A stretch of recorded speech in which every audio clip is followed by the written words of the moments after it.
एक बार फिर से स्वागत है अपनी ऑनलाइन कक्षा जीके विक्रमशिला में।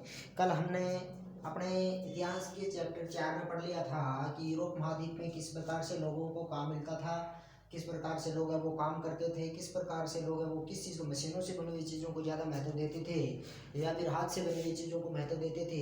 अब हम बात करेंगे कि जो लोग शहरों की तरफ आए थे, गांव के लोग, जो किसान लोग थे, जो मजदूर लोग थे, जो शहरों की तरफ आए थे, तो क्या शहरों में उनकी ज़िंदगी कैसी थी, किस प्रकार से उनको काम मिलता था, उनके हालात थे वो किस प्रकार से थे, कैसे उनको काम मिलता था, उस चीज़ों के बारे में आज अध्ययन करेंगे। सबसे पहले जब शहरों में पता चला मजदूरों को कि शहरों में क्या है, काम बहुत ज़्यादा है, कौन से मजदूरों को, जो गांव के लोग थे, तो उनको पता चला कि शहरों में काम है, तो काम है तो उनको वहाँ पर क्या चाहिए, मजदूर चाहिए। मजदूर चाहिए तो जो मजदूर थे वो गांव के थे, वो कहाँ जाने लगे, शहरों की तरफ जाने लग गए। जब मजदूर शहरों की तरफ जाने लगे, मजदूर ज़्यादा शहरों की तरफ जाने लगे, तो हमने कल पढ़ा था कि शहरों में मजदूरों की संख्या है वो क्या हो गई थी, ज़्यादा हो गई थी। अब उनको नौकरी मिलती कैसे थी, जो ये मजदूर थे, गांव के मजदूर थे, उनको नौकरी मिलती कैसे थी। नौकरी मिलती थी अगर उनका कोई दो यार या दोस्त उस कंपनी में काम करता हो, चाहे कोई कुटुंबे का हो या कुटुंब का कोई आदमी हो, जो जान पहचान का आदमी हो, तो जो उद्योगपति होता था उनके जरिए ही इन मजदूरों को नौकरी दिया करता था, ताकि उनको किसी प्रकार की, जैसे यानी कोई मजदूर है वो किसी प्रकार का नुकसान कर दे और कर दे, तो उसके लिए वो भरपाई करवा सके। इसके लिए वो क्या करते थे, पहले कोई यार दोस्त होता था या कुटुंब कबीले का लोग होते थे, उनके माध्यम से ही क्या मिलती थी, नौकरी मिलती थी। इसका मतलब नौकरी मिलना सभी की जरूरी थोड़ी है कि सभी के सभी मजदूरों के लोग थे वो वहाँ पर जानकार थे, सभी के लोगों के जानकार नहीं थे। तो जानकार नहीं थे, तो जो जानकार नहीं थे उन लोगों को नौकरी मिलना क्या था, बहुत ही कठिन काम था। या इसलिए लोगों को क्या मिल जाता था, लंबा समय, हफ्तों तक लोगों को क्या करना था, क्या करना पड़ता था, रोजगार के लिए इंतजार करना पड़ता था, काम के लिए इंतजार करना पड़ता था। वो तो काम के लिए जब इंतजार करना पड़ता था, वो रहते कहाँ थे, वे रहते थे या पुलों के नीचे, जो पुल बने होते हैं उनके नीचे रहते थे, या रैन बसेरे होते हैं, वहां पर वो क्या करते थे, अपना समय है, वो मजदूर लोग थे, वो अपना समय व्यतीत करते थे। अब क्या है, मैंने आपको कल ही बताया था कि काम था वो शहरों में भी मौसम के अनुसार होता था, यानी सर्दी में यानी जो शराब खाने थे या जहाज की सफाई है, ठीक है, ऐसी चीज़ें होती थी, तो वो क्या सर्दियों में ज़्यादा मजदूरों की आवश्यकता होती थी और गर्मियों में मजदूरों की संख्या वो क्या हो जाती थी, कम हो जाती थी। तो यानी समय के अनुसार, यानी मौसम के अनुसार मजदूरों की आवश्यकता होती थी और मौसम के अनुसार मजदूरों को वो क्या कर देते, अपने काम से निकाल दिया करते थे उद्योगपति। तो मौसम के अनुसार काम है वो क्या हो जाता था, कम हो जाता था। जब काम कम हो जाता था तो मजदूर क्या हो जाएंगे, खाली हो जाएंगे। तो या तो उन्हें क्या बैठना होता था, खाली बैठना होता था। अब खाली बैठेंगे तो वो खाएंगे क्या, तो या तो वो क्या करते थे, जैसे सर्दी निकल जाती थी, काम कम हो जाता, तो कुछ एक लोग तो क्या होते थे, गाँव की तरफ चले जाते थे और गाँव की तरफ उनको भी जो उनकी खेती बाड़ी थे वो आके वो अपनी संभाल लिया करते थे। लेकिन कुछ एक लोग क्या करते थे, जिनकी वहाँ पर गाँव में खेती ना हो, ऐसे लोग क्या करते थे, वहीं पर कोई छोटा मोटा काम है वो देख लिया करते थे। लेकिन छोटा मोटा काम भी देखना आसान नहीं होता था, ठीक है।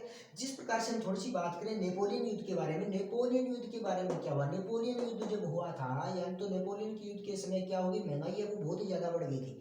महंगाई थी वो क्या होगी कि कभी भी कहीं पे भी क्या होगा, युद्ध होगा, युद्ध जो होंगे तो वहाँ पर क्या होगा, वस्तुओं की मांग ज़्यादा होगी, तो महंगाई बढ़ गई। और साथ में मैंने आपको बताया भी है, जब नेपोलियन के युद्ध के बारे में मैंने पढ़ा था कि नेपोलियन ने तरह तरह की क्या करती थी, टैक्सेस बढ़ा दिए थे, टैक्सेस बढ़ा देने की वजह महंगाई होगी, तो उसी कारण से नेपोलियन को वहाँ से हटाया गया था। तो नेपोलियन जब युद्ध करता है तो उस समय क्या हो जाता है कि महंगाई बहुत ज़्यादा हो गई, लेकिन मजदूरों का जो वेतन था वो कम था। यानी मान लीजिए कि पहले नेपोलियन के युद्ध से समय से पहले एक माचिस का 1 रुपया लगता है, लेकिन महंगाई बढ़ गई, महंगाई बढ़ गई। अब वो क्या कर रहे हैं, माचिस तो एक ही दे रहे, लेकिन एक माचिस के 5 रुपए ले रहे, मान लीजिए अब, ठीक है ना, 5 रुपए ले रहे हैं। अब देखिए मजदूर का जो वेतन पहले 80 रुपए था, तो अब भी 80 रुपए है। पहले वेतन 80 रुपए था तो अब भी 80 रुपए है, यानी वस्तु तो क्या है, महंगी मिल रही है, लेकिन उस मजदूर का वेतन है ना वो कम है, यानी उसे अब वेतन के बदले में वस्तु है वो कम प्राप्त हो रही है। तो ये हालात भी मजदूरों के लिए बहुत ही खराब बने हुए थे। लेकिन देखिए 19वीं सदी के मध्य की अगर हम बात करें, यानी 1850-55 यहाँ की हम बात करें, तो 10% लोग शहरों में अब भी क्या थे, गरीब थे, ठीक है ना। 1830 के दशक में आई एक आर्थिक महामंदी ने, 1830 में एक आर्थिक महामंदी आई थी, बहुत तेज मंदी आई थी ना। तो आर्थिक महामंदी ने क्या कर दिया है, लोगों में जो बेरोजगारी थी वो क्या कर दी, बढ़ा दी थी। यानी जो पहले 1830 से पहले अगर हम बात करें तो खाली 25% ही क्या थी, 25% लोग ही क्या थे, बेरोजगार थे। लेकिन बाद में कितने हो जाते हैं, 75% लोग। आर्थिक महामंदी आ गई, काम नहीं थे, काम नहीं है तो लोग क्या होंगे, बेरोजगार हो जाएंगे। फिर क्या हुआ कि जब ये जो हम बात करें 19वीं सदी की, तो 19वीं सदी में हुआ क्या कि जो स्पेनिंग जेनी, यानी अगर 1764 की बात करें तो स्पेनिंग जेनी एक मशीन थी, एक क्या थी, मशीन। और ये क्या थी, मशीन थी, वो काटने का काम किया करती थी। मेरे मशीन थी, वो क्या करती थी, काटने का काम करती थी। और वो काटने का काम मशीनों से पहले कौन करती थी, महिलाएं करती थी। अब महिलाओं ने सोचा कि ये जो मशीन है ये क्या करेगी, एक आदमी इसको खाली क्या एक पैर से घुमाना होता था। अगर वो एक आदमी अगर ऐसे जिस प्रकार से चरखा होता है ना वैसे होता था, तो एक आदमी के माध्यम से ही वो क्या कर देती थी मशीन, 20 और 25 लोगों का सूत जो भी मतलब रेशा था वो एक साथ काट देती थी। अब देखो, पहले तो वो एक 25 महिलाएं लगती थी उसी काम में, लेकिन अब वो उसी काम को कौन कर रहा है, एक मजदूर कर रहा है। तो मशीन की इस जो महिलाएं थी, महिलाओं ने क्या किया, विरोध किया कि ये मशीन क्या कर रही है, हमारा रोजगार है वो मार रही है। स्पेनिंग जेनी मशीन एक प्रकार की क्या थी, कताई वाली मशीन थी, जो तेजी से कताई करती थी। ये किसने बनाई थी, जेम्स हरग्रीव्ज ने बनाई थी। याद रखना है, ठीक है ना। स्पेनिंग जेनी क्या था, तो स्पेनिंग जेनी एक कताई वाली मशीन थी, और जिसे किसने बनाया, जेम्स हरग्रीव्ज बनाया। कब बनाया, 1764 में। क्या करती थी वो, बहुत तेजी से कताई का काम करती थी। होता क्या था, मजदूर कम आवश्यकता होती थी, जब मशीन चलेगी तो मजदूर कम होंगे, क्योंकि एक पहिए से एक मजदूर कई तकलियों को घुमा देता था, कई तकलियों को घुमा देता। तकली क्या होती है आपको पता ही है, चरखे में आगे जो लगी होती है ना, चरखा होता है तो चरखे में आगे के लोहे का ऐसे सूत सा होता है लगा हुआ, ठीक है ना, उसके ऊपर मोड़िया ऐसे घुमाया जाता है, ठीक है। 1840 के दशक के बाद, 1840 का जब दशक आया उसके बाद क्या होता है, शहरों में धीरे धीरे लोगों के पास काम बढ़ता है।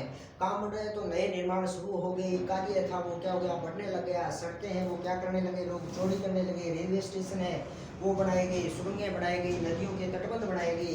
इस प्रकार से लोगों की जिंदगी थी, यानी यूरोप महाद्वीप में मजदूरों की जो जिंदगी थी, जो हालात थी वो थी। हमने आज पढ़ा कि यूरोप महाद्वीप में मजदूरों की जिंदगी या हालात कैसे थी, कैसे उन लोगों को रोजगार मिला करता था, किस प्रकार से, कब ज़्यादा मजदूरी मिलती थी, कब कम मजदूरी मिलती थी, कब ज़्यादा काम होता था, कब जो कम काम होता था, ठीक है ना। और किस प्रकार से लोगों की ज़िंदगी में स्पेनिंग जेनी जैसी मशीन आई, ठीक है, उसने लोगों महिलाओं के जीवन पर क्या प्रभाव डाला। इस प्रकार की हमने बातें पढ़ी। अब ये हमने पढ़ लिया है, अब तक की बातें पढ़ ली हैं यूरोप महाद्वीप के बारे में। कल हम अध्ययन करेंगे भारत में किस प्रकार से उद्योग धंधे पनपे। मैं आशा करता हूँ कि आपको ये बात समझ में आई होगी। आप इसका बार बार अध्ययन करें। बहुत बहुत धन्यवाद। चैनल को लाइक करें, शेयर करें, सब्सक्राइब करें।